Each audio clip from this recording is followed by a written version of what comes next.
Microphone check. We live.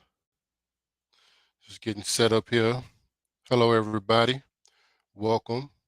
Welcome back to the channel. Who is real?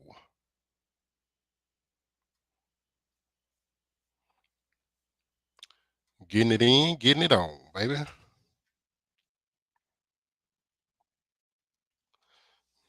Make sure I got everything, make sure everything is copacetic.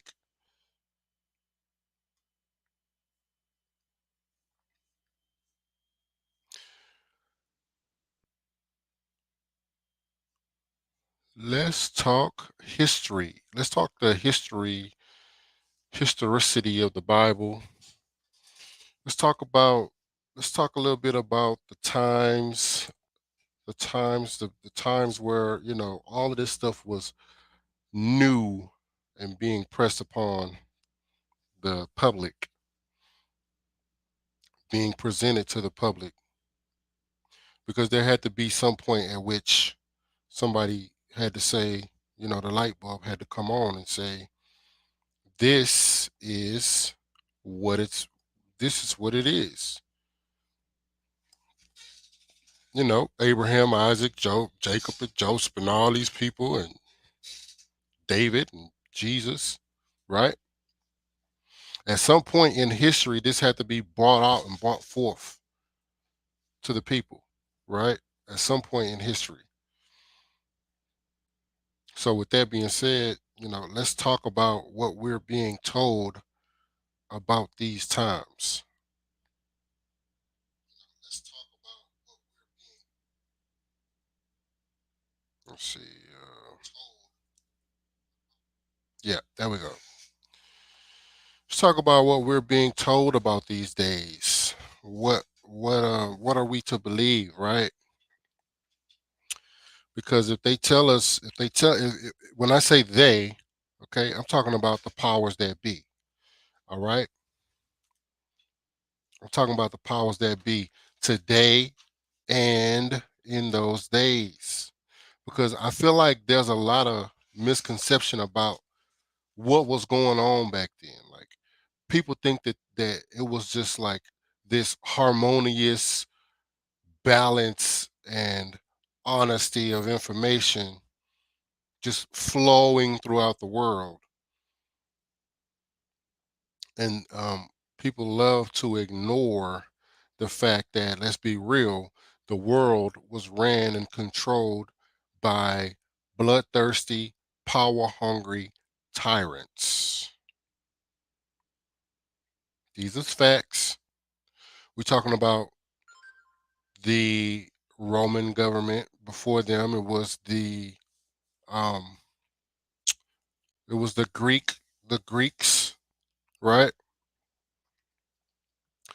Which I don't know if people know this or not, but the Bible originally, it was the Bible. Okay, I'm not talking about the manuscripts. I'm talking about the Bible that we have today. It was originally written by the Greeks.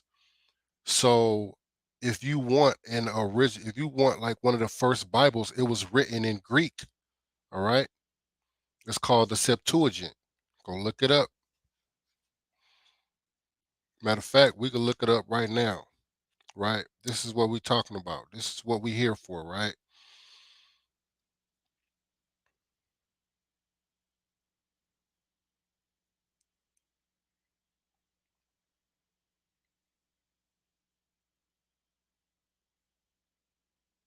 this is what we are here for. But I do want people to get in. Do want to let some people in.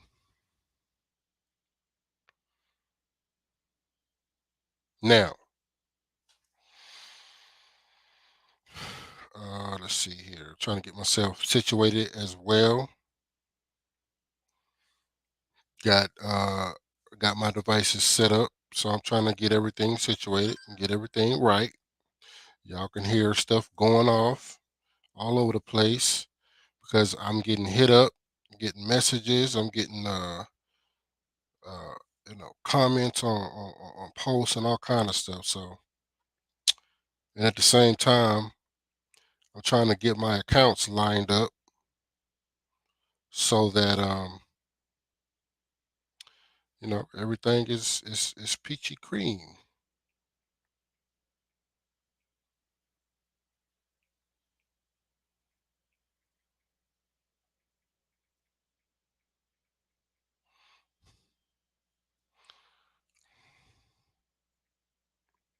And at the same time, give some people the time to come in. Uh, we don't have anybody in here yet.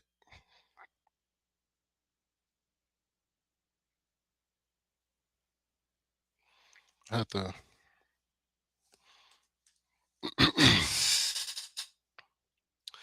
Yeah, before we get to cooking.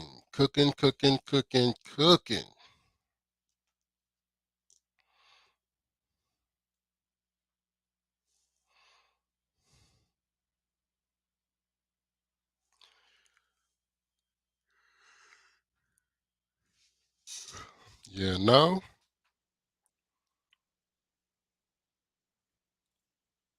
because I don't want to leave nobody behind.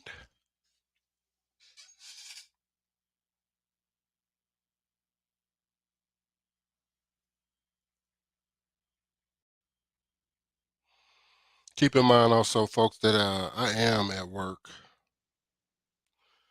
so I am definitely doing the most.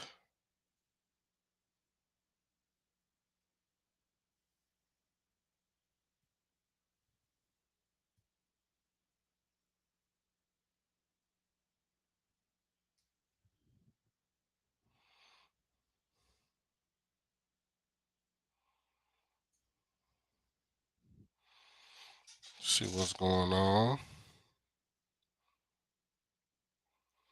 I might have my boy. My boy might be pulling up pretty soon, so never know.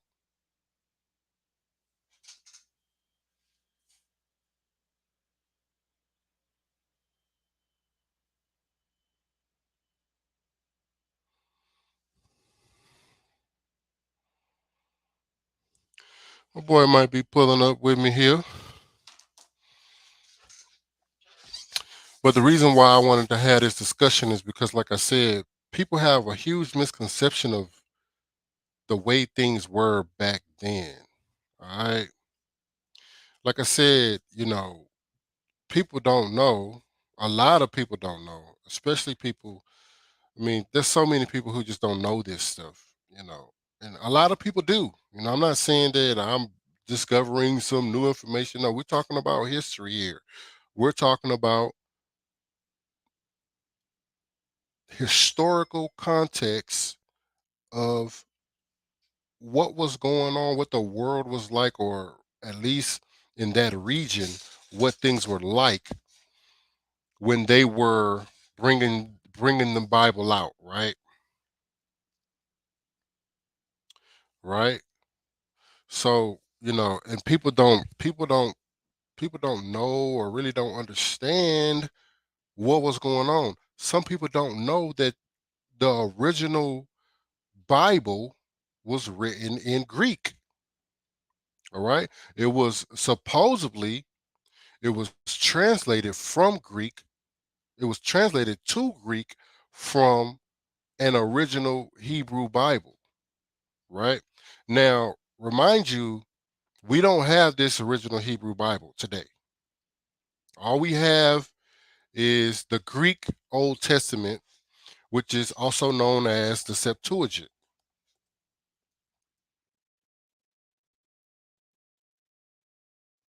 You know what I'm saying? All we really have is the Septuagint, and then of course, um, since then they've translated it back to Hebrew, supposedly, right? But they don't have those original Hebrew manuscripts that they claim they translated the Hebrew Bible into Greek from, right?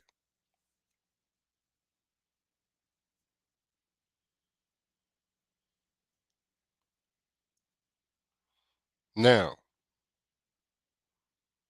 they have us believing that, you know, let's see, a Hebrew Bible more than 1,000 years old and described as one of the most important and singular texts in human history will go on show later this month before going under dang, before going under the hammer, whatever that means, right? I think this is for an auction. This is a CNN article I'm reading here, right? And it says the Kodak Sassoon, dating to the ninth, dating to the late ninth to early 10th. I'm assuming this is ninth century. I don't know what this supposed to be. Ninth or 10th century is believed to be the earliest and most complete Hebrew Bible. Right? It will be on show at South By's in London on February the 22nd through the 28th, followed by an exhibition tour to Israel and the U.S. It will go up for auction in New York in May, where it is expected to fetch between 30 and $50 million. Right? This is an important document, right? Sharon Mintz, South by Senior Judacia Specialist, Books and Manuscripts, told CNN Wednesday that this is the most important document to come to auction ever. All right, the so-called oldest uh, Hebrew Bible. Now, it says it's dating to the late ninth to the early 10th century. That the I don't know if that is talking about BC or AD. If it's talking about AD, well, it says it's more than 1,000 years old, so that would be AD, which is supposedly after the so-called birth of Christ. The ninth century would be in the 800s, and 10th century would be the 900s. Right? We're talking about this is the oldest Bible that they have, right? The oldest Hebrew Bible that they have, but the Bible was translated into Greek in 300 BC, 300 years before Christ, which is about 12 to 1300 years before this Bible, right? So, like I said, they so-called wrote translated this Bible, right, from a Hebrew Bible that we don't have. We no longer have access to this Bible, right? Why? I don't know. We'll find out. Let's find out. Let's do the work and find out. That's what this live is all about. And I'm still searching right here. And let's see. Yeah, they say this is the oldest, most complete Hebrew Bible. So my thing with all of these documents right now, remind you, excuse me, now remind you, this Bible was written during a period of time where the populace were not allowed to own certain books, or if any at all, right? Let's talk about that. Let's talk about that for right now, right? It's called the what I call the Dark Ages, right? Not what I call, but this is a literal historical period called the Dark Ages, right? And let's see what Wikipedia says about the Dark Ages. All right. The concept of a dark age originated in the 1330s with the Italian scholar Petrarch. Please bear with me with all these names because there's a lot of names and stuff that it's very hard to determine the pronunciation because some of this stuff is in another language. It's translated from another language that I don't speak. I only speak English, so it's going to be hard for me to really um, get these names down, right? So with that being said, I'm sorry. I'm still just like working with we're working with other things and trying to manage this live at the same time. Besides, there's nobody here right now anyway, so I'm definitely feeling like I am at liberty to do what I got to do. Yeah, I know.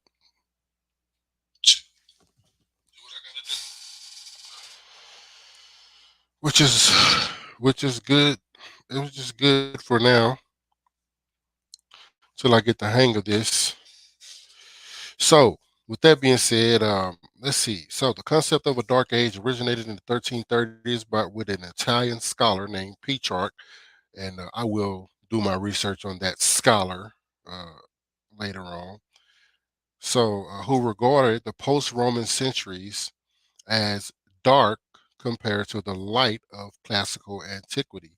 The term employs traditional light versus darkness imagery to contrast the eras, darkness or ignorance and error with earlier and later periods of light, knowledge, and understanding. The phrase dark ages itself derives from the Latin, I will not try to pronounce that word, um, originally applied by Caesar Baronius in 1602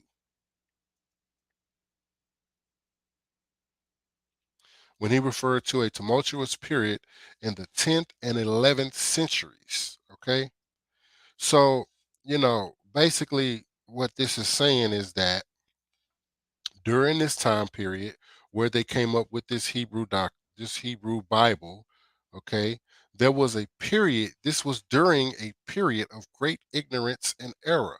Meaning, like I said, they wouldn't. You could not learn nothing back then. You didn't. You weren't allowed to learn. You were not allowed to read certain books. You were not allowed to have. Certainly, you couldn't have a Bible because if you did, like today, people would turn their backs because of honestly the ridiculousness of it. Boy, I tell you, boy, this technology just be tripping. Because of a lot of the ridiculousness of it, man. You know, so um, I mean, and that's what we have in today. You got people like me. You got so many other people who uh, are breaking this down, the history of it, and uh, delving into the book itself and picking it apart because it's like, hey, man, once you come out with some information, then you expose yourself for people to vet the information that you're coming out with. So that's why I had no problem with doing my Bible studies because, hey, eh, if it's something wrong, if I say something wrong in my Bible study, then tell me. You know what I mean? Somebody can easily come on and say, hey, this is wrong, that is wrong. And at the end of the day, we can have intelligent conversation as to the validity of what I'm saying or the validity of or lack thereof the Bible, right? 'Cause that's what it's all about, right?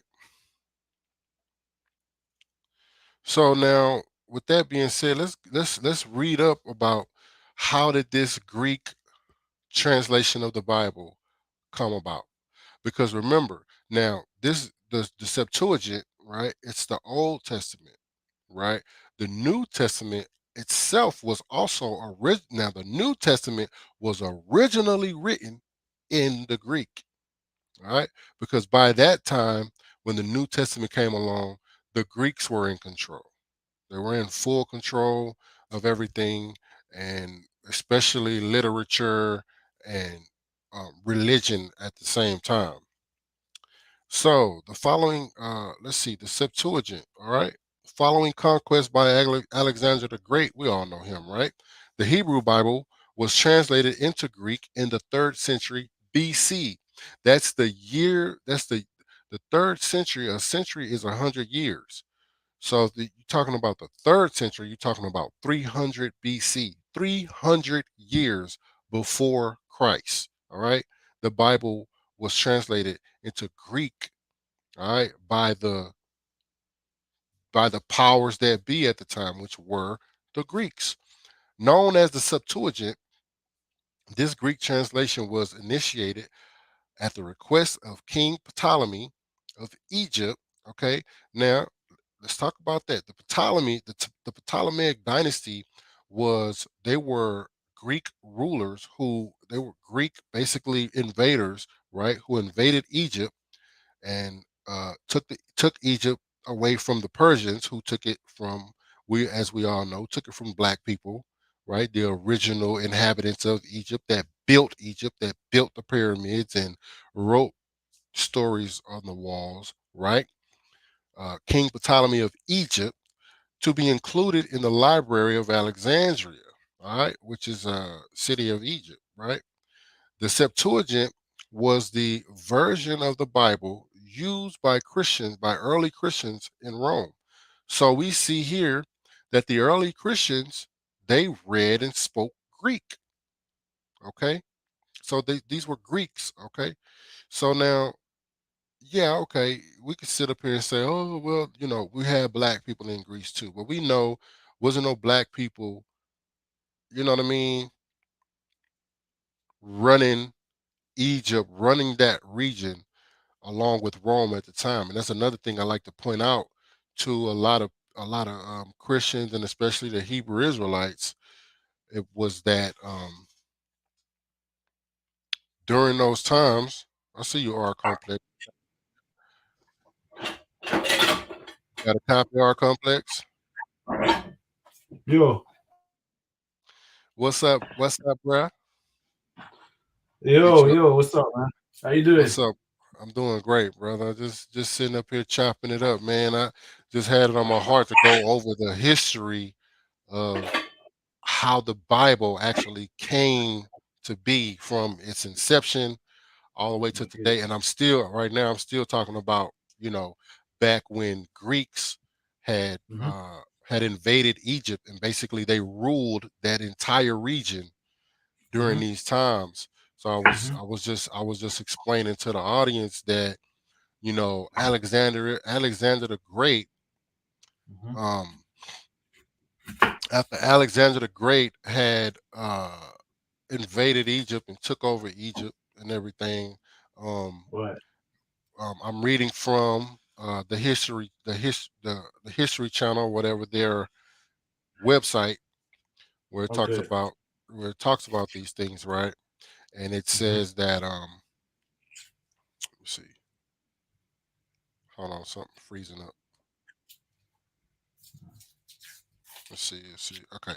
Yeah. Well, it talks about the Hebrew Bible was translated into Greek in the third century BC. And again, I'm gonna repeat for those that don't know, a century is 100 years. So the third century would be the year 300 BC, which is 300 years before Jesus. So we're talking Right. about 300 years before um Mm-hmm. Christianity, right? Mm-hmm. Mm-hmm. And so it says, known as the Septuagint, this Greek translation was initiated at the request of King Ptolemy, who were people that don't know. The Ptolemaic dynasty were the Greeks that put placed themselves in as pharaohs of Egypt, right? Um, Mm-hmm. and so they would have that Greek Bible, be included in the Library of Alexandria. So the Septuagint was the version of the Bible used by early Christians in Rome. So people, we get scoffed at all the time when we tell them this stuff because we're in comment sections or whatnot. And so we're making it official here, making our official statement and Mm-hmm. showing our work that early Christians were Greeks. So um it validates what we say when we say that the Bible the Bible came from Greek, it came from the Romans, the Right. Bible as we know it. So maybe Mm-hmm. I was also explaining to them how we don't have the original Hebrew Bible. I had spoken earlier about how the oldest Hebrew Bible is actually about to go on auction here Mm-hmm. in a few months, and it's gonna Hmm. and it's slated to set to auction out between anywhere between 30 to 50 million dollars For for sure. the Hebrew Bible, the oldest complete Hebrew Bible, which was around the ninth or 10th century, which I explained to them during those days, the regular populace were not allowed to have a Bible. Right. But Yeah. the Bible was one of those books that you just couldn't have in your house, you know. Yep. So a lot of people can't understand that concept, but there's still Bibles that it's illegal to own these books. There's books that are banned still. Yeah, for sure. Right. So, Yeah. you know what I mean? So it's like, so during those times it was even worse than it is now. Now we have the freedom of information and we still can't get all the information. But back then you couldn't get no information. Uh huh. And But what so, uh-huh. what you were saying earlier about how the Hebrew Bible came about was pretty on point, man. I was explaining some of that last week in the last thing we done. You know what I mean? Yeah. So yeah, and it was we were saying like how it brought about a consciousness. Like I said, remember I was saying how the Babylonians at the time they were doing a lot of things like child sacrifice and all these kind of things, and that's why the Hmm. Bible really came. Well, it's not why it came about, but let's say there was some sort of revelation about not doing those kind of things, basically. You know what I mean? Like to have some Yeah. kind of ethic, in life, not to like kill children or whatever. Right. Yeah. Yeah. It Mm. was a way, that they used to control the populace. Yeah, of course. Because the ruling class were losing control because religion was taking a life of its own. Hmm. People, there were people who worshiped other gods For that sure. they would call Christ, Hmm. right? They were worshiping other gods that they would call Yahweh. Hmm. So the ruling class had to get control, and we're going to talk about how they went about getting this control. Hmm. So it says now it says the book of Daniel was written during this period and included in the Septuagint at the last moment, though the text itself claims to have been written sometime around 586 BC. So this is another, okay, so the reason why that's important is because they like to use a lot of Daniel to validate the prophecy, some of the prophecies.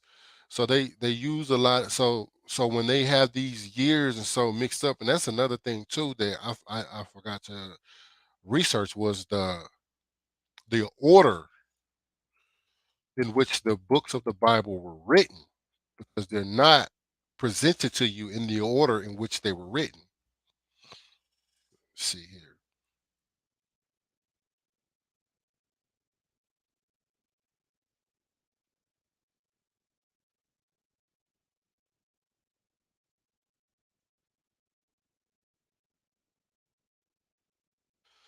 You know what I mean? So uh now they trying to give you the Bible order. I'm trying to get the original order.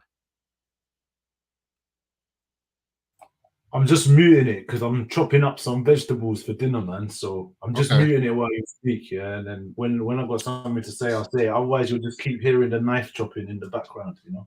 Okay, cool. No problem. No problem at all. Um,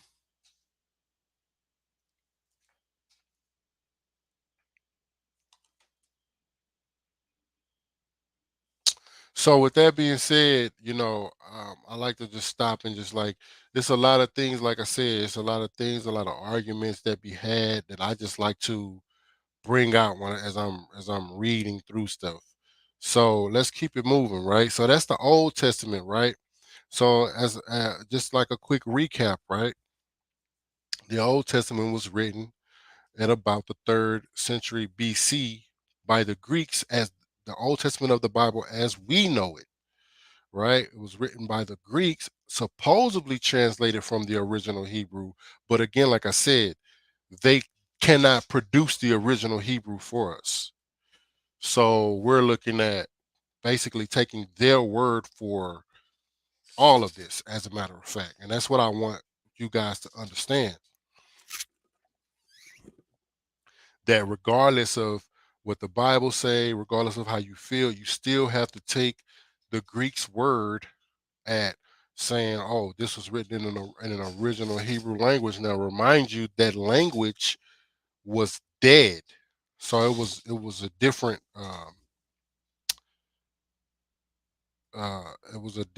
it was a different you know time. It was a different dialect, is what I'm trying to say. A different dialect. So different languages have different dialects, meaning different people spoke differently. But by the time they had wrote this Bible, they had already conquered Egypt.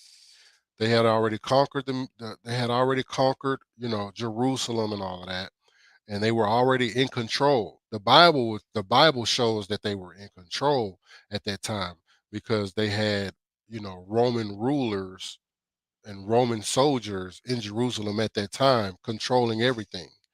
So, with that being said, before that, we're talking 300 years before that, plus 300 plus years, because the Bible, the Greek Bible, the Septuagint, was written in the third century. So you have, centuries, decades, centuries, and years before that, where they actually took control.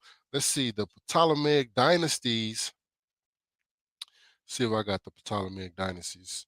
The Ptolemaic dynasties, um, you know, they said their rule lasted for 300 years, right? So you had all of this time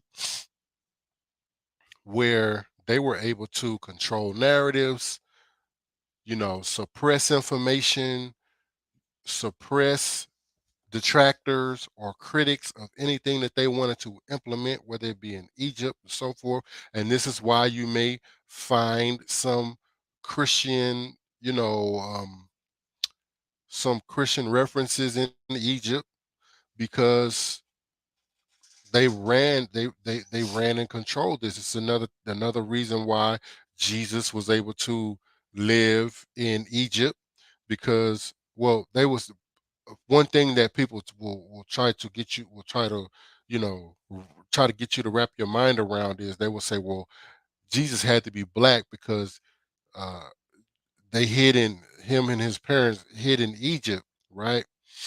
But they don't tell you that Egypt at that time, it was a melting pot. So it wasn't just black people in Egypt during those times. By the time Jesus came along, I mean, it was ran and controlled and run over by white people. All right. So let's see. Let's get back to the reading, right?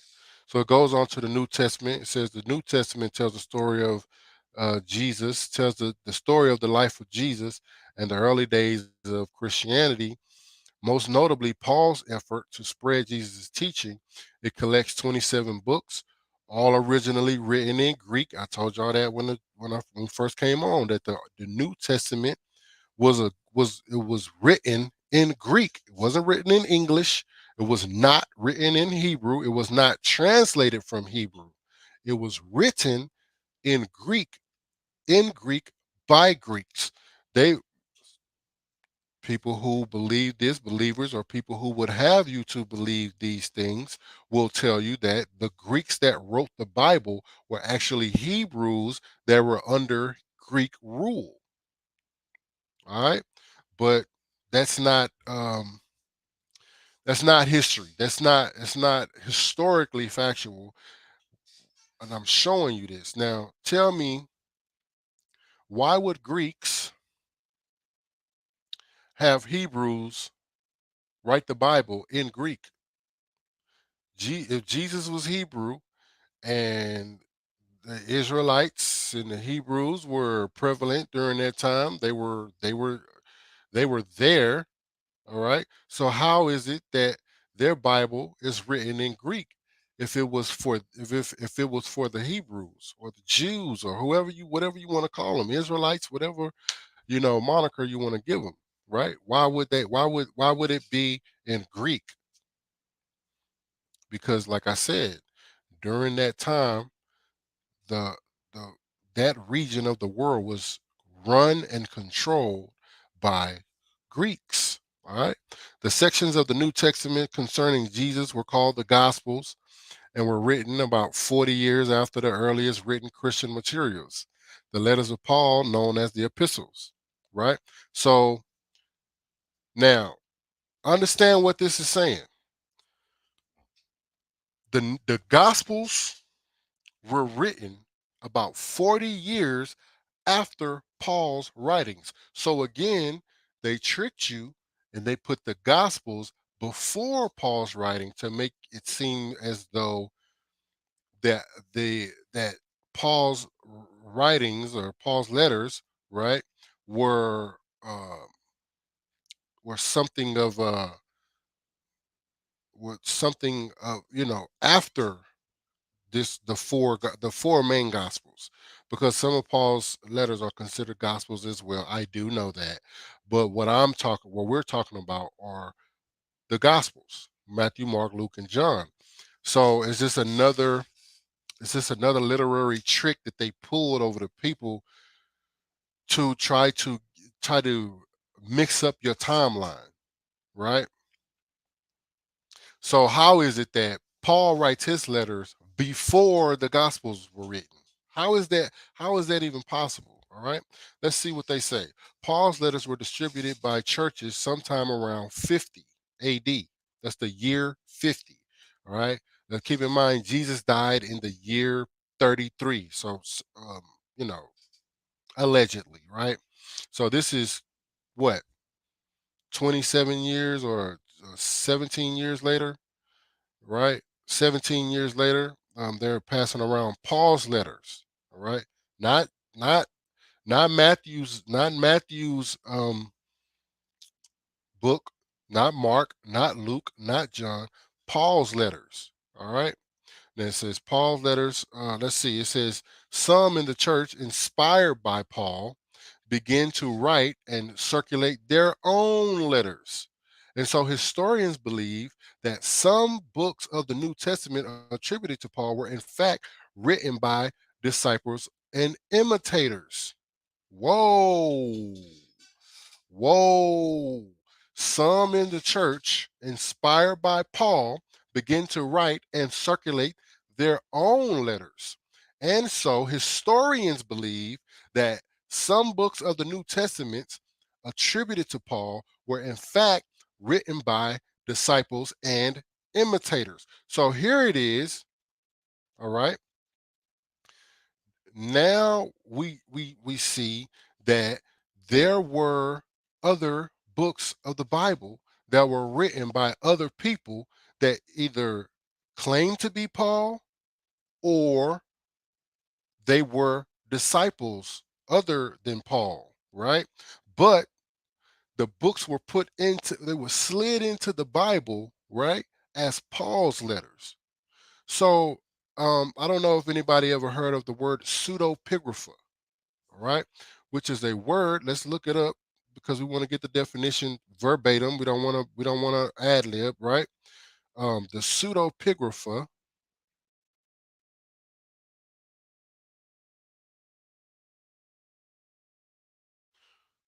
See, pseudepigrapha, right? See now my my computer want to talk a whole nother language because I'm typing in some wild crap, right? So let's go to Wikipedia and see what Wikipedia says about pseudepigrapha. Pseudepigrapha are falsely attributed works or texts whose claimed author is not the true author, or a work whose real author attributed it to a figure of the past. In biblical studies, the term pseudepigrapher can refer to an assorted collection of Jewish religious works thought to be written around 300 BC to 300 AD, right? They are distinguished by Protestants from the deuterocanonical books or the Apocrypha, the books that appear in extant copies of the Septuagint in the 4th century or later in the Vulgate, but not in the Hebrew Bible or in the Protestant Bibles. With that being said, people don't know this. So this is why we do the Bible. This is why we do the Bible studies, right? I'm gonna change the title to Bible study because this is a Bible study. We're just studying the historicity of the Bible, and we're using this as basically a bookmark, right? So that we can get some um, context of what we're studying and why we're studying it the way we're studying it, so that people can understand why we take words and we break them down to different connotations, break down the different meanings of different words when we're doing the Bible studies. This is why, because it will put a magnifying glass and give us more context of what's being portrayed or what was being said or what it was meant to be said. Um, my own personal opinion is that when they came across the Bible, when the Greeks, when they came across the literature that we call the Bible, or the literature that they claim that they got the Bible from, my take on it is that they didn't understand what they were reading either, that there was a lot of confusion for them as well. And later on in later Bible studies, you got something to say, bro? Yeah, yeah. I wanna step in on what you're saying there about the Greeks not understanding Hebrew, or is that what you were trying to say? I was Yeah. trying to say that I was, yeah, When not only did they not understand Hebrew, but they didn't understand the book itself, which is why they presented yeah, it as a religious document, because it was, right. I am of the understanding that it was never intended to be a religious document, No, but they you're took right. it and made it that. But they didn't understand a Right. lot. That's why we talk, when we talk Well, about astrology and astrotheology and so on and so forth, that we can right. tie it into the Bible, because they didn't understand astrology back then. Okay. Well, I mean, historically speaking, from the stuff that I've looked at um, in general, is that what happened was the Greeks were trying to, you know the term Hellenize, right? Yeah, Yeah, like so the Greeks were trying to Hellenize everyone at the time, right? So yeah, what happened was is the Israelites they had this revelation. I'm not going to say it was only their revelation, but they had a revelation that there's one God, or whatever you want to call it, right? There's one pantheistic God. And then the Greeks, they were obviously pagans. They believed in Zeus and all these different, Greek gods, right? right. So I don't want to, a lot, not to interrupt you, yeah, but I yeah, did want to read this definition for those who may not know. Please okay, understand that we deal with a lot of people who are very, very new or still in religions and trying to learn. So the okay, Hellenization, yeah, Hellenism is the yeah, adoption of Greek culture, religion, language, and identity by non-Greeks. So basically, they were forcing people right, to be Greeks. yeah. Okay, Right, and what continue. you were saying was right. At the time in Jerusalem, the Greeks would make it would outlaw people to pray at the temple, the Hebrews or the Israelites, and they were basically trying to Facts. force people to convert to Hellenization, is what you just read. Yeah. So,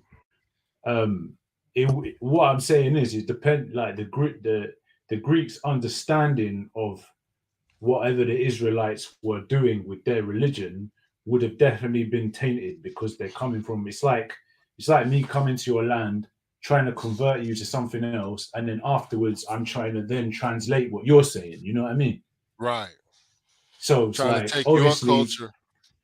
yeah, so obviously it's gonna be like twisted. It's not gonna be pure, is it? It's gonna have some hiccups in it for sure, you know what I Facts. mean? So yeah, I was kind of agreeing Facts. with what you said, And we're you know. definitely gonna go through all of that stuff. I definitely Yeah. plan on going through all of that as far as in the future Mm, of how we break this stuff down, right? mm, Now, so it says,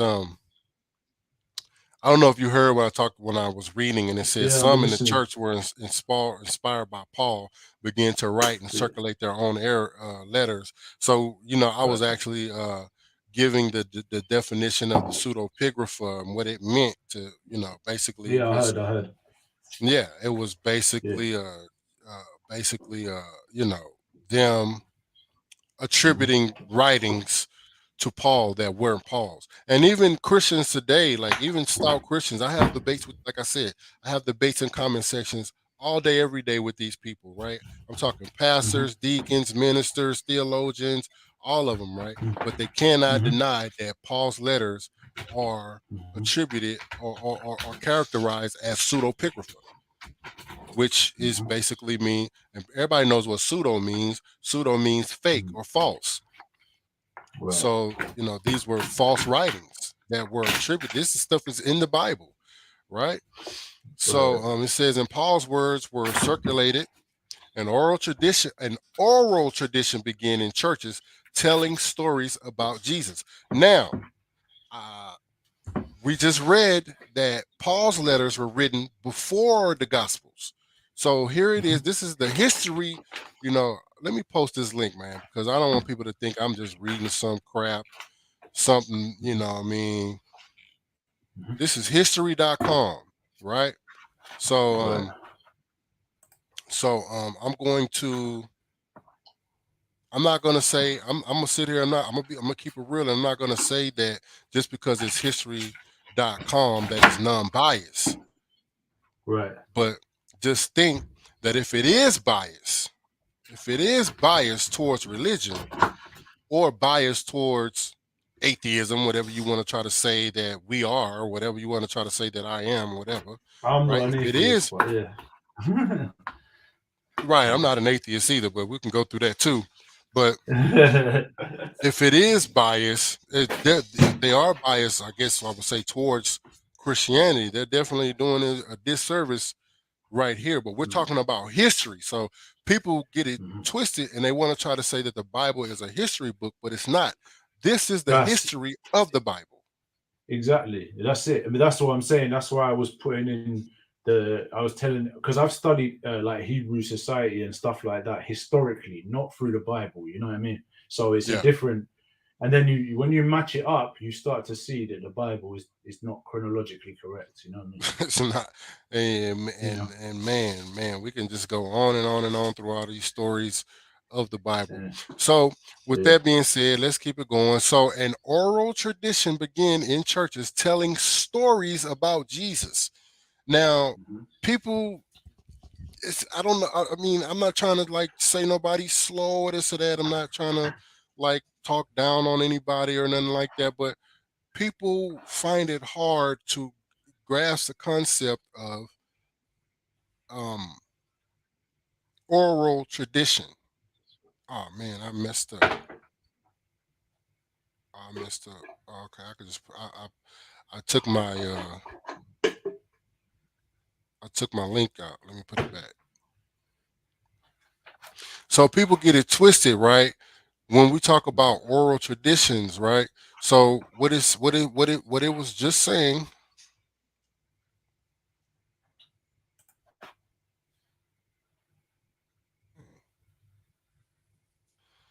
freaking technology, man. Oh, okay, you can only pin one message at a time. I was gonna pin that link, but I put the link to what I'm reading in the comment section for anybody that wants to read along, follow along.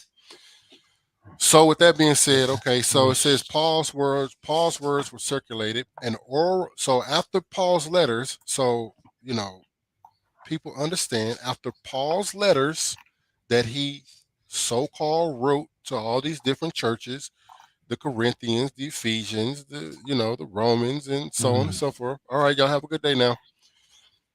Um, Mhm. I'm sorry, hold on a second. It's cool. Oh, okay, they gone. So with that being said, you know, then comes the stories. So people look at me crazy like I got crap on my face when I tell them You're not following Jesus, you're following Paul, For sure. because Paul's letters came first. Then came the stories about Jesus. Now, Mm. remember, Paul's letters didn't come until 20 years after Jesus so called Mhm. died, right?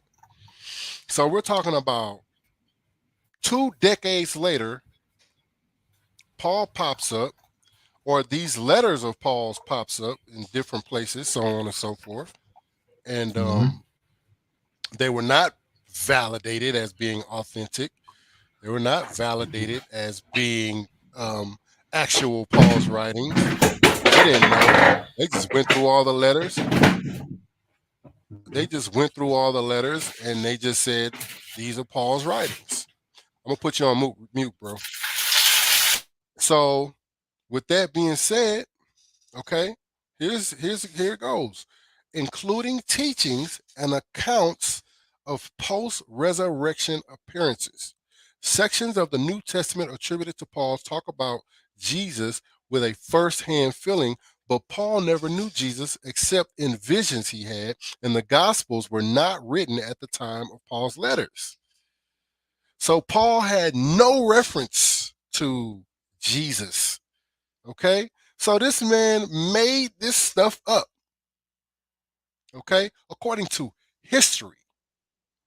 Somebody walk up to you and tell you that they made $1 million and they can teach you how to make $1 million and teach your family how to make $1 million. You are going to want to vet that person and find out what they're all about, because $1 million is some serious money. Even in today's economy, $1 million is some serious money. And you're going to want to vet and find out where this man came from. What is he talking about? Who is he? Is he for real? They didn't do that with Paul. They just accepted his letters because Paul was a Greek. Now let's see. Now let's keep going. It says the Gospels, right? The oral traditions within the church form the substance of the Gospels. So this was word of mouth. This was just people talking. So please, people, understand. Let's say written around 70 AD, 40 years after the death of Jesus, right? So we're talking about Jesus had been dead for 40 years, all right? 40 years. And people were just talking about what happened, so on and so forth, to Jesus, what Jesus had done during his time on planet Earth. I can't remember what the hell I had for breakfast this morning. And you're talking about people who wasn't even born telling you about Jesus. It says the earliest book, that's the earliest book, was written around 70 AD. All right. And it says it is theorized there may have been an original document of sayings by Jesus known as the Q source, which was adapted into the narratives of the Gospels. Okay, let's see what the Q source is. Let's see what it says. It says all four Gospels were published anonymously. So we don't have no authors of any of the four Gospels. We don't know who wrote them. It wasn't Matthew, wasn't Mark, wasn't Luke, and it wasn't John. All right. And it says Matthew. Let's look up the Q source. This is how we do our. This is how we. Okay, awesome. This is how you get another star. This is how we do our research. This is how we do our scholarship. Okay, the Q source.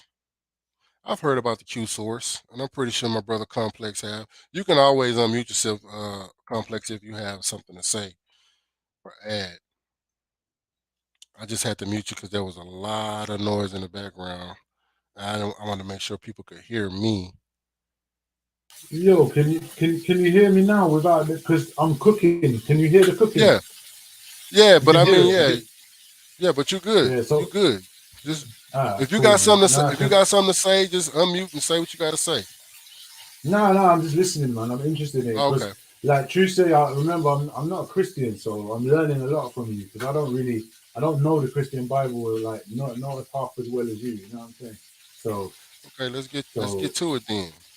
yeah, Now, man, the keep going, Q bro. source.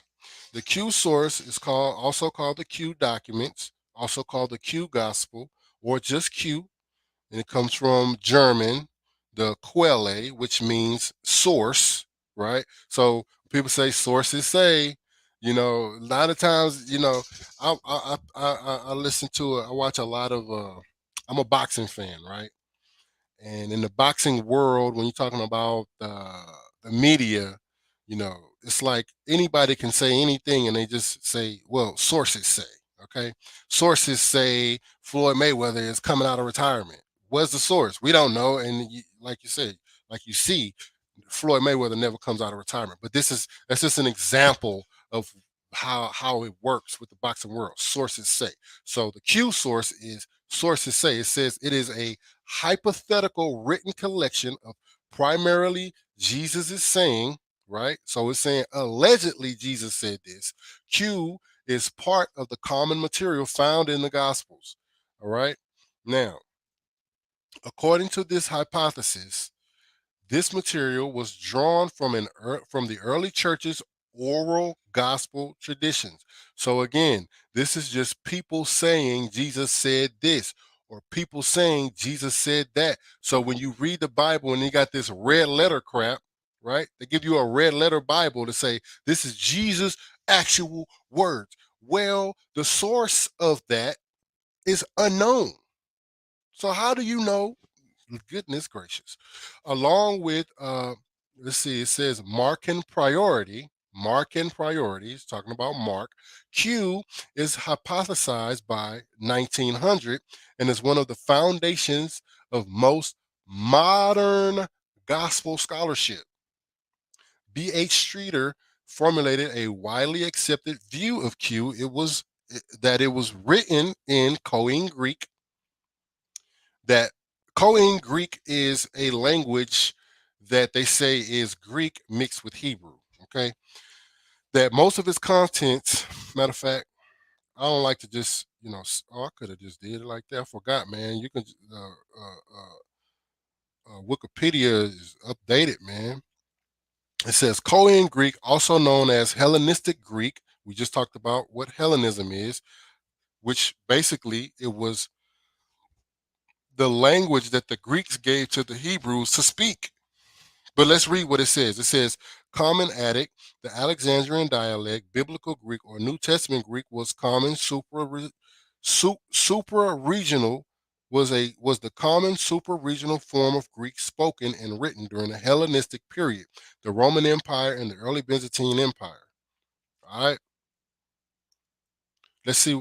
Let's see what it says, because it says it evolved from the spread of Greek following the conquest of Alexander the Great in the 4th century BC, and served as the lingua franca, which is the normal language of much of the Mediterranean region.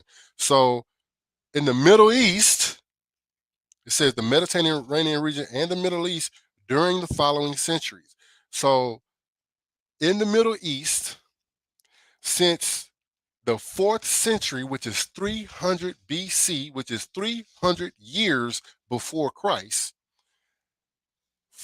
during this entire time, they were all speaking Greek, not Hebrew, not Aramaic. They were speaking Greek, and they called it Koine Greek. And it was like I just explained or read to you, Hellenistic Greek. And we just learned that Hellenism was when the Greeks were forcing their way of life upon the locals, the local, people. Okay, so let's get back. Let's get back. So I want to go to see this. It's a rabbit hole. These be rabbit holes. I don't want to get too deep down a rabbit hole, but we just learned the basis of the Q source, which was the source for the four gospels, which we just that's why we delved into the Q source to find out that basically it was all word of mouth, it was all hearsay. Okay. That's what's called oral traditions. That's why they call it the oral traditions. Oral is your mouth. Okay. So we know that. We just read that and got that education. All right. Now let's see here. Let's keep it moving. We're going to keep it moving past the Q source, which was adopted into the narratives of the Gospels. All four Gospels were published anonymously, facts. But historians believe that the books were given the name of Jesus' disciples to provide direct links to Jesus to lend them their greater authority. I hope I didn't read that too fast, and I hope people are getting or understanding what it is that that's saying. It's saying that the reason why you think, my people, that Matthew, Mark, Luke, and John were disciples of Jesus is because they put those names on those books in order to get that, what you call it, it's called we call it, like today we call it social, when you're on social media, it's called like, God damn it, I be missing words and stuff. But to basically, it gets that authority, it gives you that authority. Okay. Um I learned what it's called, like social proof. It's like a social, I keep missing the word. But as it says, the reason why I'm trying to give you a different word, because it might be a word, a term, terminology that you've heard recently. But a lot of, like I said, I try to speak to the level of the people that I'm talking to, not speaking down to people, but speaking in a manner of which people can understand what I'm saying. Because I'm not here just to talk. I want people to learn and understand what I'm saying. So I'll read it again. It says, but historians believe that the books were given the name of Jesus' disciples to provide direct links to Jesus, to lend them greater authority, to lend the books greater authority. So if you think Mark was with Jesus writing this as he's with Jesus, you could not be further from wrong. If you think Matthew was following along with Jesus and writing everything Jesus did and writing down Jesus' words, you could not, that nothing could be further from the truth. You understand what I'm saying? So this is why I say what I say. This is why I do what I do, because a lot of us do not know these things. Let's see here. Boom. Okay, so now let's keep it moving. Matthew and Luke were next in the chronology, meaning their books were written next after Mark. Both use Mark as a reference. So Matthew and Luke basically copied Mark. Okay. It says, but Matthew is considered to have another separate source known as the M source, which we will look up shortly. Known as the M source, right? As it contains some different material from Mark. So basically, Matthew embellished the story of Mark. Um, both books also stress the proof that Jesus' divinity, the proof of Jesus' divinity, more than Mark did. Now, let me tell you something about that. And I talk about this all the time. Mark ends in chapter 16, verse 8. The story ends. Okay. And so let's see. Let's see. I'm trying to get some more people in here by posting up some links.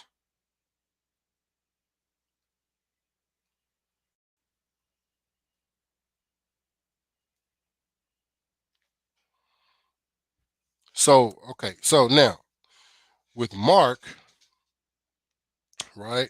See where it says that Matthew and Luke came in, right, and copied from Mark, right, and wrote Mark, whoever Matthew and Luke is, right? We're just talking, right? So, let me see. They call this the M source, which M more than likely stands for Mark. And so, what I wanted to point out is that I talk a lot about how Mark ends, and then it ends in chapter 16, verse 8. I'm pulling it. The reason why I'm slowing up here is because I'm gonna pull it up and I'm gonna read it out to you, right? So that people can really understand what I'm saying. And I'm gonna read a few verses ahead so we can see what happened in the story. So I'm gonna go with Mark chapter 16. I'm gonna start with verse 6. All right, and it said, and he said unto them, be not affrighted, ye seek Jesus of Nazareth. Let's go to verse 5 so we know who's talking. Let's go to verse, actually, let's see. We got to start at verse 1.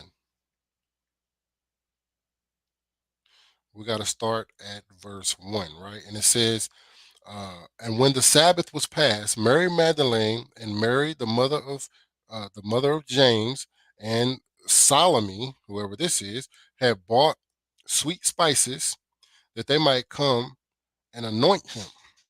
All right. So they're coming to anoint a dead body, right?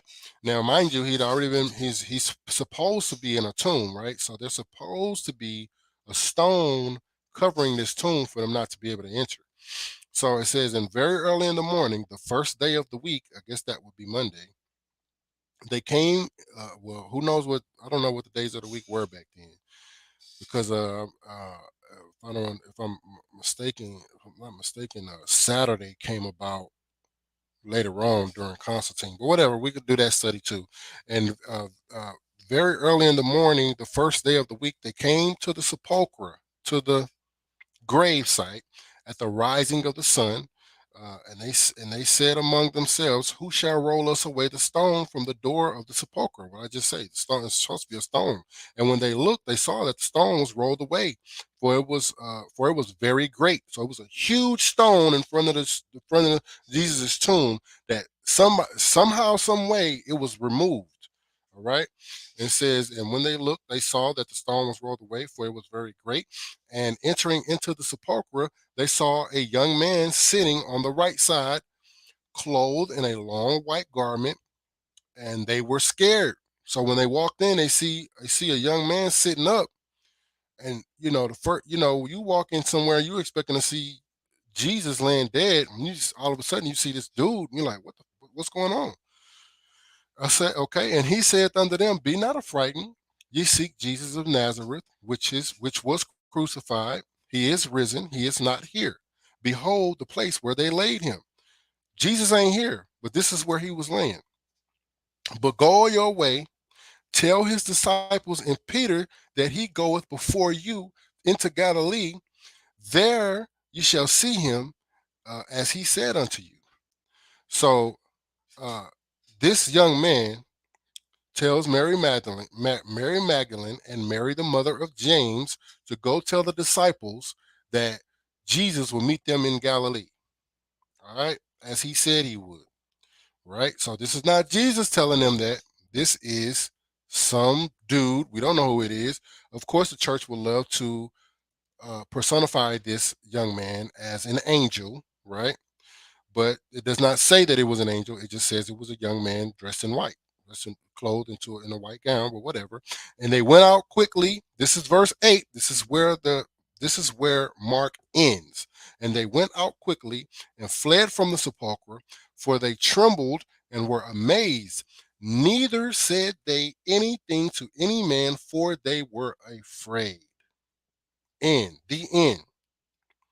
Oh, but verse 9, they wrote 9 through 20 because they said, no, it don't tell the story how we want it to go. So they decided to rewrite it. And then it says, now when Jesus was risen early the first day of the week. So now Jesus is risen the first day of the week.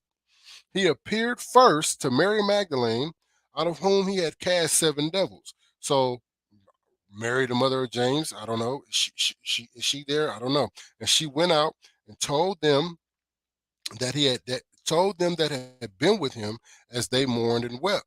Okay, so according to right here, it shows where they started retelling the story and said that Mary actually saw Jesus, and after she saw Jesus, she just ran off and told the disciples, right? And they that had heard that he was alive and had seen and had been seen of her believed it not. After that, he appeared in another form, okay, unto 2 of them as they walked and went.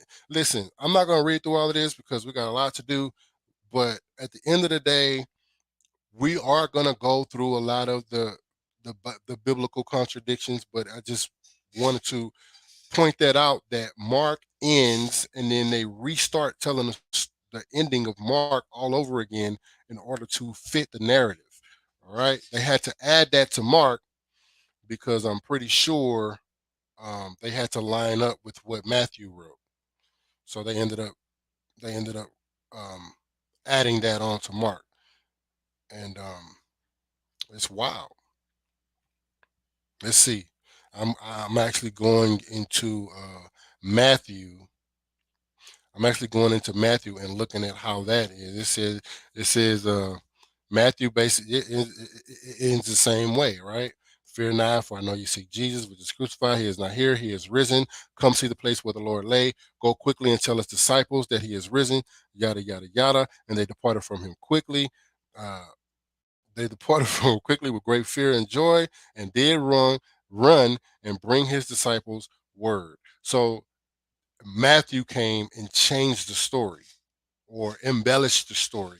And I believe when that happened, they went ahead and added that ending to Mark as well. Now, let's get back to the M source. The M source, which is sometimes complex. Did you have anything to add to that or say to that, or did you know any of that? Or Nah, not really. Like I'm saying, I knew it, but not as in depth as you were talking about it. I don't yeah, know. we diving.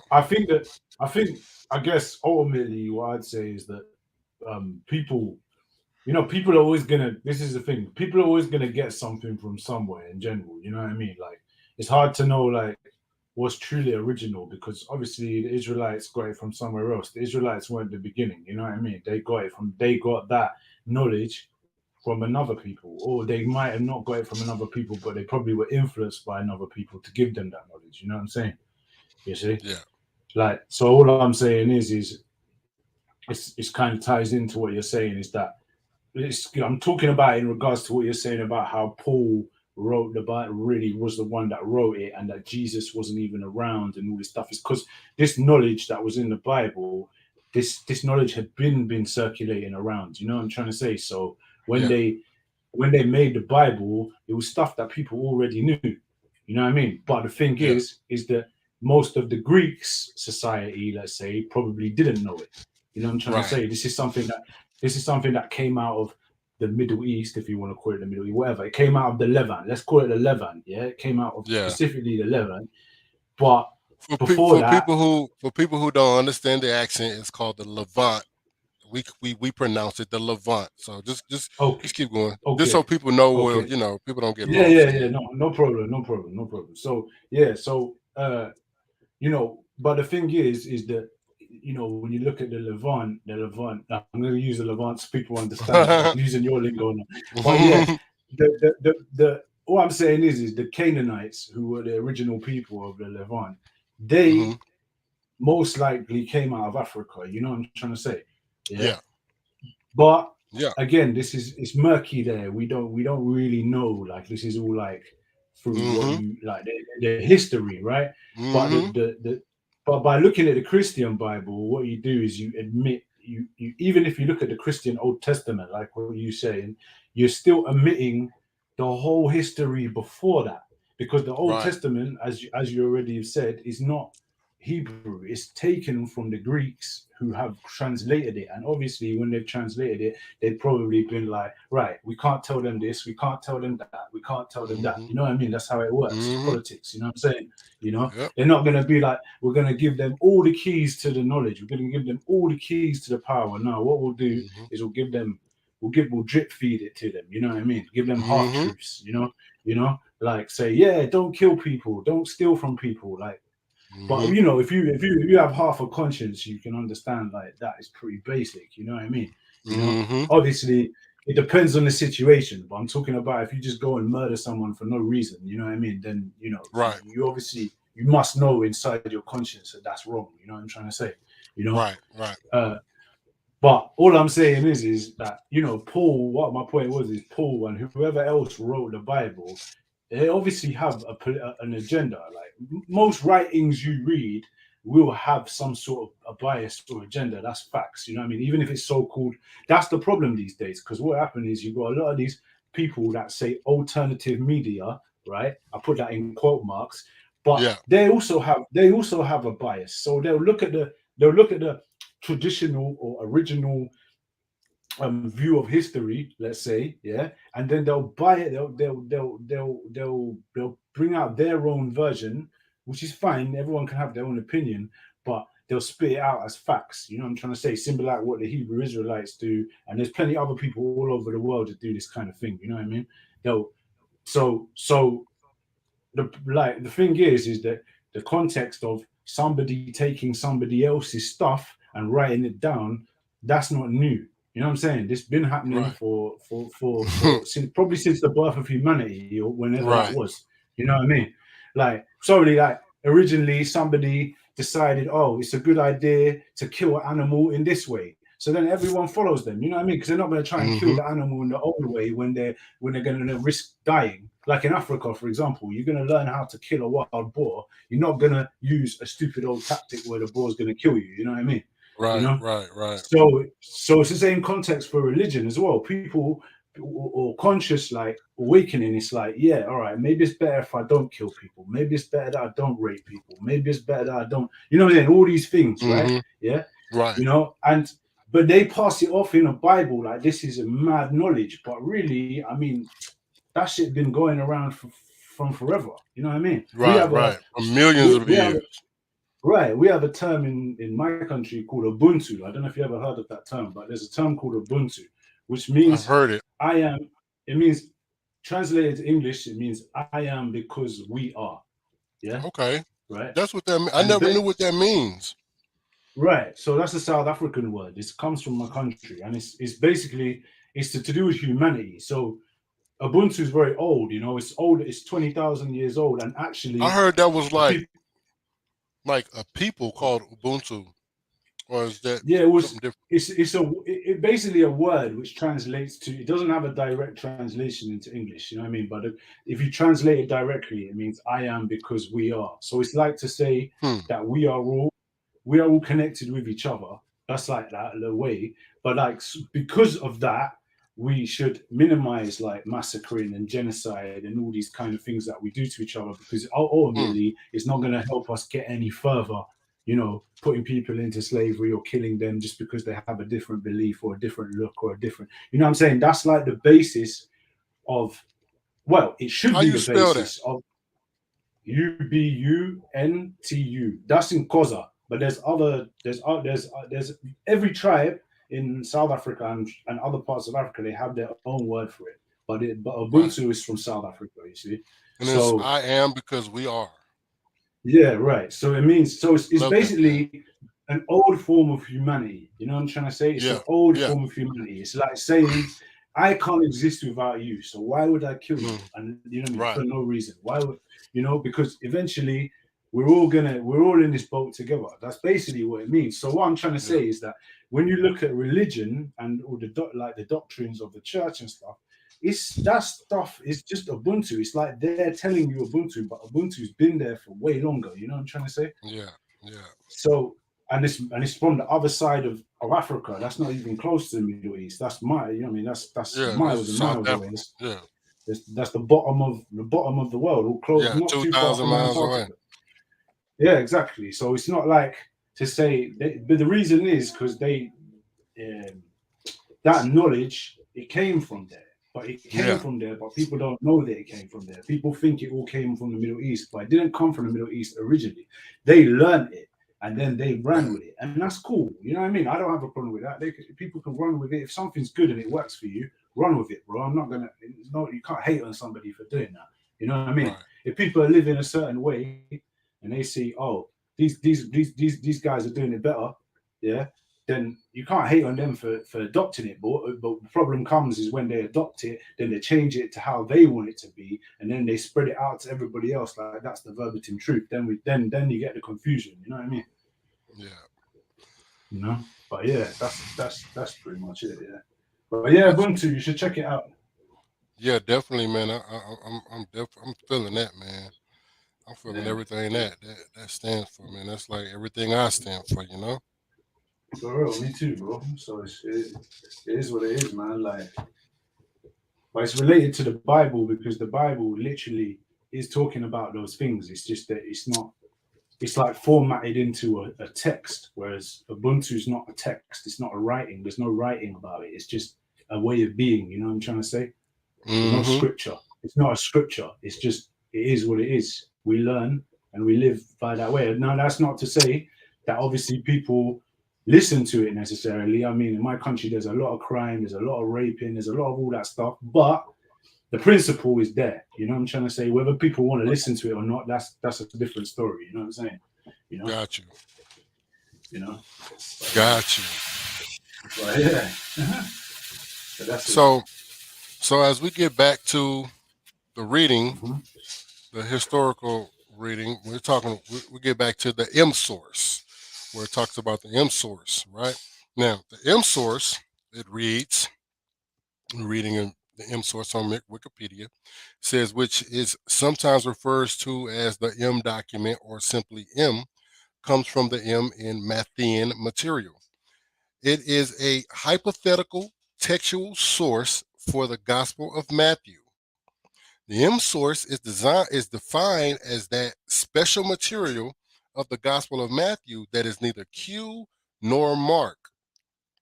So they don't even know the book of Matthew, some of the stuff that's in there, they don't even know where it came from. So basically it's a patchwork. Like I always tell people that I always get laughed at for telling people that the Bible is a patchwork and it is it's pseudepigrapha, meaning it don't have no authors to speak of. It's anonymous. All right. Then it goes to the book of John. The book of John, which was added around 100 AD, 70 years after Jesus died, was the final of the four and has a reputation for hostility to Jesus' Jewish contemporaries. Okay, all four books cover the life of Jesus with many similarities, but sometimes contradictions in their portrayals. Each is considered to have its own political and religious agenda linked to the authorship. For instance, the book of Matthew and Luke present different accounts of Jesus' birth, and all contradict each other about the resurrection. So you got four books, they all tell four different stories, basically. Okay.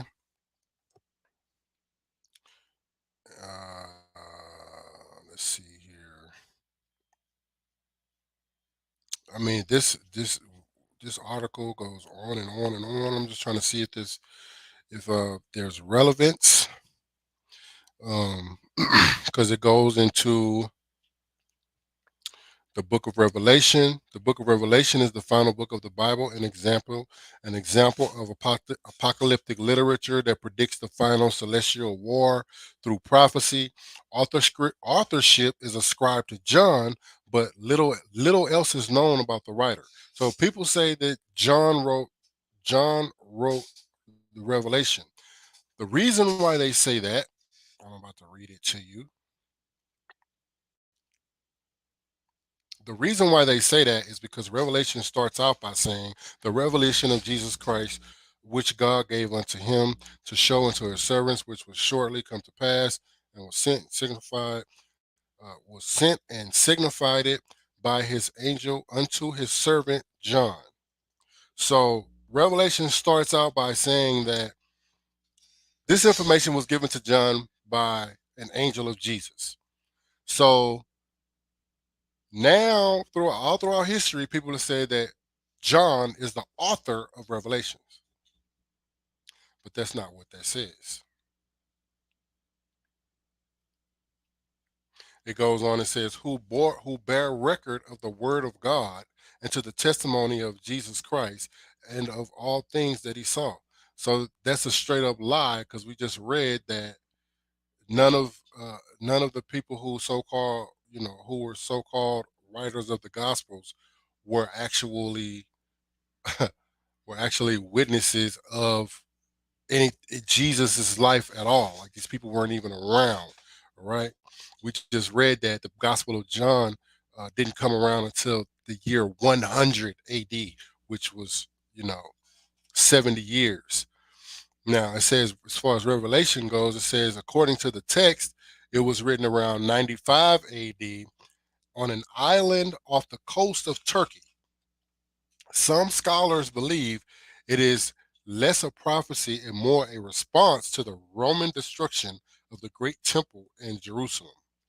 This text is still used by evangelical Christians to interpret current events in expectation of the end times, and elements of it find frequent use in popular entertainment. So basically, it's saying that Christians take Revelations and think that it's talking about these days, but it was actually talking about Rome back in those days. So we see that there's a lot of misrepresentation of the context of the Bible. Right. Yeah, yeah, and also the Babylon, all through the Israelite history, they had the Babylonians, the Greeks, the Romans, the Philistines. All of these people were enemies of the Israelites. And any one of these like prophecies or things that you read, it could be about any of those people. It might, you don't know for sure because they don't ever say specifically. You know what I mean? Like Yeah. it's this one or that one. Mm. Yeah, I wanted to add that because what you were saying there. Well, I'm reading the thing along with you, the Uh-huh. link. Yeah, Okay. so it's interesting that it says that because it was written around 95 AD on an island off the coast of Turkey. It's Hmm. pretty quite random. Yeah. Mhm. Yeah, man. I mean, people don't know this history, man. I think that if people knew this stuff, they wouldn't be putting their whole life and their whole soul based off of this patchwork book that you can't even tell nobody who wrote it, right? And the only sources for any of the information in it is in the book itself. That's the only source. There's no other source outside of the book. So they don't know who wrote Matthew, Mark, Luke, or John. They don't know who wrote the Old Testament. They don't even know where the Old Testament comes from because they got it from the Greeks. They only know what the Greeks told them that they got it from. They cannot verify any of the information that they're told. They just have to take it at its face value. Now it goes on to talk about the biblical canon, right? The canon is the books that was allowed by the Roman government to be in the Bible.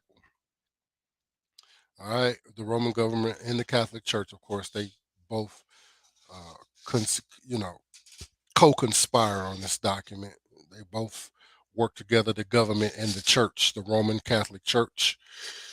It says the surviving documents from the fourth century show that different councils within the church released lists to guide how various Christian texts should be treated. Not to the people. People keep getting this mixed up. It was not given to the people, it was given to the church leaders, the deacons and the pastors, and so on and so forth. What they called them back then, bishops, right? The Roman Catholic bishops. Okay.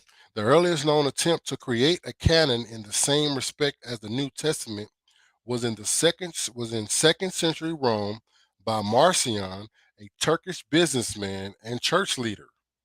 What did I just say? I had not read this before, but if I tell people this, they look at me like I sound crazy. But here, this stuff is written in the annals of history. All right. It says Marcion's work focused on the Gospel of Luke and the letters of Paul, disapproving of the effort the Roman Church expelled Marcion. So let's see. So Marcion focused on the work of Luke and the letters of Paul, and the church didn't like that for some reason. This is second century Syrian writer uh, Tatian attempted to create a canon by weaving the four gospels together as the diatessaron, right? right? I don't know what that word means. And the way I do my research, when I come across words like that, I look them up. Tesseron, the four gospels combined into a single narrative.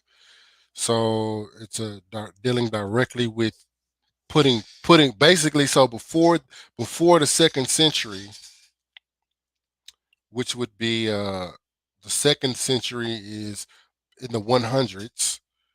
Um, they were trying to make this all make sense together. So Matthew, Mark, Luke, and John, before that, they were just different writings, and then they wanted to basically during this time was when they actually put the four gospels together and said these are the four gospels, the four accounts to attest to the validity of Jesus's existence and his actions, right? It says it was not until the 5th century, the 400s, that all the different Christian churches came to a basic agreement on biblical canon, what books would be accepted as the Bible. The books that eventually were considered canon reflect the times that they were embraced as much as the times of the events they portray.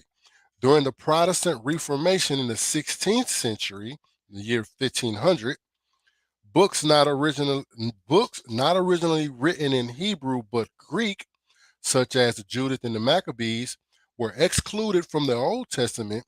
These are known as the Apocrypha and are still included in the Catholic Bible.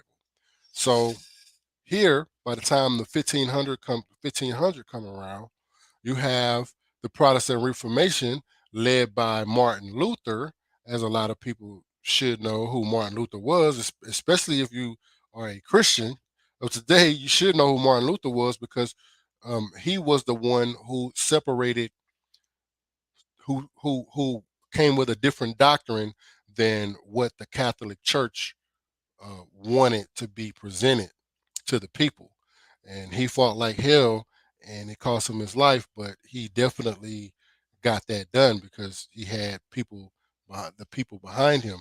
And during that process, as we just read, there were books in the Bible that the Protestants did not want in the Bible. And those books are called the Apocrypha, and you can purchase the Apocrypha. I'll leave a link to the Apocrypha. You can get the Apocrypha anywhere now.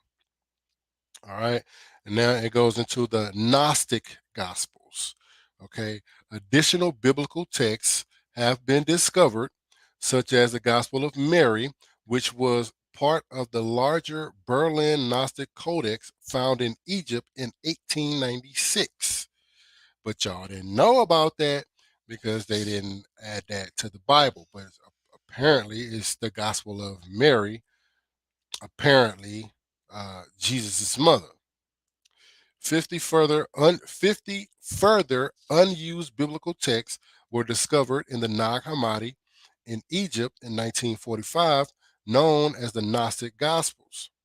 Among the Gnostic Gospels were the Gospel of Thomas, which purports to be previously hidden sayings by Jesus presented in collaboration with his twin brother, and the Gospel of Philip, which implies a marriage between Jesus and Mary Magdalene. This is where people get that stuff from. They say Jesus was married. People say that Jesus was married to Mary Magdalene. They get that from the Gospel of Philip. The original texts are believed to date back to around 120 AD. At 120 AD. So what we see here, what we see here is that there's all these other books, and these books are out. You can actually purchase these books online. The book of Judas was found in Egypt in the 1970s, dated to around 280 AD. Now, mind you, Judas ain't alive in 280 AD. Remember, Judas died, or he didn't die. Of course, they switched the story up in the Bible. So either he died or he didn't die, depending on which gospel you read. The Book of Judas was found in Egypt in the 1970s, dated around 280 AD. It is believed by some to contain secret conversations between Jesus and his betrayer, Judas. These have never become a part of the official biblical canon, but stem from the same traditions and can be read as alternative views of the same stories and lessons. These texts are taken as indications of the diversity of early Christianity. Now, let me be honest right here. I have not gotten to read these different books, these different Gnostic gospels, because the Bible is a handful enough. And of course, I don't know not one Christian that reads the Gnostic Gospels or cares about the Gnostic Gospels or cares that Well, they exist.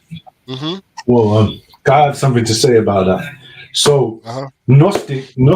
the Gnostic side of Christianity, to me, this is my belief. Okay, everyone's, but in my opinion, I've studied the mystical side of each religion, so I've read the books, and then Yeah. I've studied the mystical side. So you have like the mystical side of Judaism, Christianity, and Islam, right? Yeah. Mm-hmm. Mm-hmm. Okay.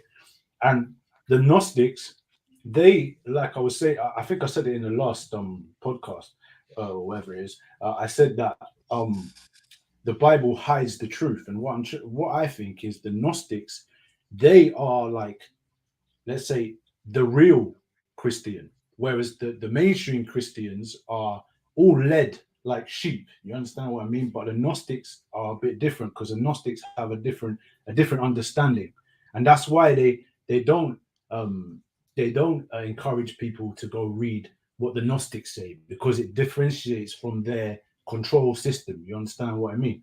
It's the same Yeah. with anything like that. Anything that's outside of the box, they don't want you to look at that because obviously there's a reason why they don't want you to look at that. You know what I'm saying? And Yep. actually, those sides of the religion, they do not conflict with each other. Like the mystical side of each of the religions, they don't conflict with each other because it's the same thing. But Hmm. the mainstream religions, they'll have you divided. They'll say, "Oh, you're a Christian, you're a Muslim, you're a Jew, whatever." Yeah, you know what I'm saying? Yeah, right. And they'll have you everyone divided based on those creeds. But what I'm saying is it's interesting that the Gnostics came up because I've read a few of the Gospels of the Gnostics, yeah, because Hmm. I'm quite into that kind of stuff. And if you read Yeah. it, you can understand why. Well, I'll give you an example.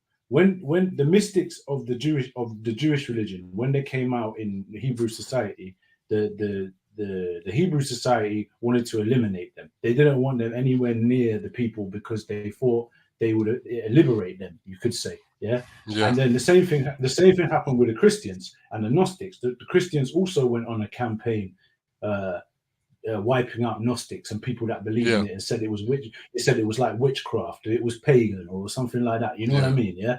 And then the Islamic people did the same thing with something called the Sufis. You see, the Sufis were Yeah. also it was the same knowledge but in an Islamic format. And then Islam went on the same thing. They called it magic. They told all the Islamic people, no, these people are practicing black magic. They must be killed. You know what I'm trying to say? So kind of the same thing they used in my country. When they came to my country, the Europeans, they told everyone, no, the original medicine of the South Africans, the Sangomas, the witch doctors, all of that is black magic, you know? Yeah. So they taught, and even black people, they tell people in Africa, they think, oh no, I'm not messing with that because it's black magic, but they've been tricked. You see what I'm Yeah. saying? Big time. So Big time. so it's all connected. All these things are all connected because they've been trying to stamp out the spirituality. Religion was supposed to what's the word? Um, religion was supposed to elevate spirituality, but I think what it did in the other sense is it cut everybody off from spirituality. So that's Yeah. why they don't want you to read books like the Gnostics, and they don't want you to look at those people because those people, they don't agree with the consensus. Even the guy you just mentioned, Martin Luther, he was something like that as well. He Yeah. was, Definitely. you know. So he was also like whenever you want to deviate from the mainstream, that's when they come for you. That's when they say, "Nah, people can't listen to this guy." And whichever way they'll do it, they might kill you, they might silence you. You know what I mean? Whatever way they'll do it, they'll do it. But yeah, Facts, bro. And the thing of it is, again, people don't know this. This is why we go through this stuff, because people don't know these things. I know when No, I was growing up, they never taught me about, Martin Luther. They never no, told for me sure. about. They never told. They never. Even in the church, um, they never talked about. Uh, the Roman government.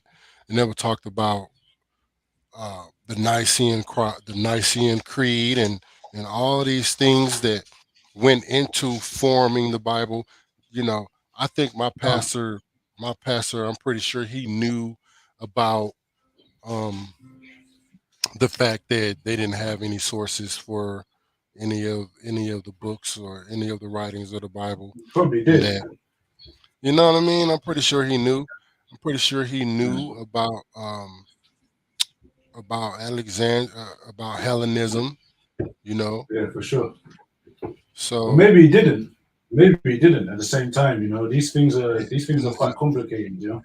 that's right. And you know what? When I tell people, I tell them, if your pastor don't know about these things, then he's not qualified to lead you in For sure. anything. Yeah, Because no, for sure. if he don't know about this, then that means he hadn't done his own homework, and that means that he's Hmm. basically the blind leading the blind. So you know, Hmm. we get on over here, man. But Yeah, no, let's see. Let's talk about the King. That goes into the King James Bible. let's say that. So let's see what it says. It says the King James Bible is possibly the most widely known edition of the Bible, though in England it is known as the Authorized Version. First printed in 1611, this edition of the Bible was commissioned in 1604 by King James I after feeling political pressure from Puritans and Calvinists, uh, demanding church reform and calling for a complete restructuring of church hierarchy. Um, in response, James called for a conference at Hampton Court Palace, during which it was suggested to him that there should be a new translation of the Bible, since versions commissioned by earlier monarchs were felt to be corrupt. So, so Uh huh. basically, King James, uh, was pressured into printing this Bible because other the contemporary leaders of the Reformation movement that came along in the latter years of Martin Luther, and continued it on after he died. Um, it pressured them because they didn't like the older Bibles. So it's funny Right. because it's funny because it's like, okay, so basically they just changed the Bible. So, Yeah. Well, I mean, the whole creation of the Protestant Church, for example, is similar. Like, the yeah, whole creation of by Henry VIII in England. If you read that history, I know it's another rabbit hole, but what I was actually going to say is this: the King James Bible. I remember I told you the last week. I told you about the British Israelism. yeah, So British Israelism uses the same passages from the same King James Bible as the Hebrew Israelites.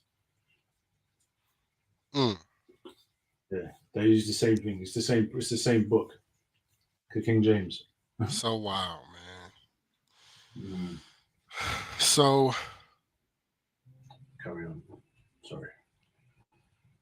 So it says that King James eventually agreed and decreed the new translation should speak in contemporary language using common recognizable terms. James's purpose was to unite the warring religious factions through a uniform holy text. So basically, they came along and they changed the Bible. They changed it to appease everybody who Mm-hmm. was the leaders of that movement at that time. This version of the Bible was not altered for 250 years and is credited as one of the biggest influence of the English on the English language, alongside the works of Shakespeare. So people not lying when they tell you that Shakespeare wrote the Bible. Mm-hmm. Shakespeare's, it was his pen. You know what I mean? He wrote it, based upon older translation, but it was his pen. That's why it's written like that. It says the King James Bible introduced a multitude of words and phrases now common in the English language, including eye for an eye, bottomless pit, two-edged sword, God forbid, scapegoat, and turned the world upside down, among many others. So, yeah, man, that's a great article right there, man. I feel like it's as close to the truth as we're going to get as far as the historicity of the Bible. Mm-hmm. And yeah, and unless you got anything else to say, man, I really don't have nothing else to add to that. There's a lot more that I could say. I did want No, to go into the Nicene Creed, but yeah, I'm gonna try to keep this another time. right, Yeah, because that's another yeah, yeah. live. Well, I'm gonna eat dinner soon anyway, so it's good. If you know maybe we go live next Sunday again or whatever, man. That's cool, man. Well, I sure Yeah, appreciate it. I'm Sure easy. But yeah, appreciate that it, was man. interesting. That's interesting, man. Thank you, Interesting bro. talk, man. Thank you Thank for you, that, bro. man.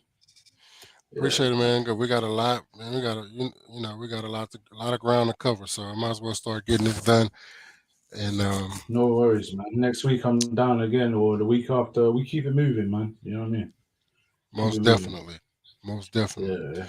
Well, I appreciate All right, everybody for bro. showing up, man. Please, if you haven't already, go ahead and like the video, subscribe to the channel. We got a lot more coming, and I got a new saying I'm gonna say at the end of all my videos from here on out is, I can lead you to the knowledge, but I can't force you to think. With that being said, Mm-hmm. man, peace and light to Peace, everybody. peace, bro. See ya. All right, man, take it easy.